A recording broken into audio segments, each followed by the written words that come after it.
दिवसाच्या फिटनेस चॅलेंजमध्ये मित्रांनो आज होता आपला 8वा दिवस.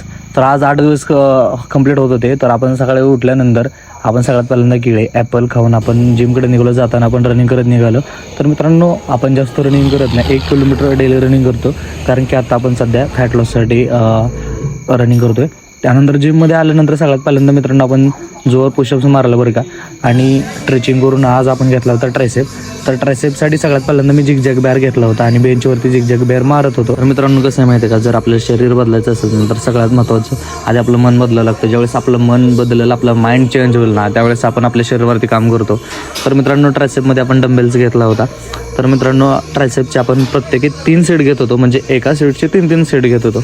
पहिला सेट आपण जर 20चा घेतला तर दुसरा सेट 15चा आणि तिसरा सेट 10चा. म्हणजे आपण स्टेपनं वजन वाढवत जातो. त्यानंतर आपण मशीनला बार पण लावला होता. बार मारल्यानंतर परत अजून मी डंबेल्स घेऊन डंबेल्स पुश करत होतो. तर मित्रांनो आज आपला 8वा दिवस कंप्लीट झाला होता. आणि रोज असं जर व्हिडिओ तुम्हाला बघायचे असतील तर आपल्या चॅनलला सबस्क्राईब करायला अजिबात विसरू नका, कारण की आपण आपलं 100 दिवसाचं चॅलेंज पूर्ण करणार आहे. आणि आपल्या बॉडीमध्ये काय फरक होतो, आपली बॉडी किती ग्रो झाली, आपलं फॅट किती लॉस झाले हे मी तुम्हाला सांगणार आहे. आणि शेवटच्या व्लॉगमध्ये आपण ते तुम्हाला दावणार आहे, आपली फिटनेस तुम्हाला दावणार आहे. तर जर तुम्हाला माझं व्लॉग बघायला आवडत असतील तर चॅनलला सबस्क्राईब करायला अजिबात विसरू नका. खाली जे लाल बटन दिसते ना त्याला लवकरच क्लिक करा. आणि जर तुम्हाला काय वाटत असेल तर कमेंट करून मला नक्कीच सांगा. तर धन्यवाद.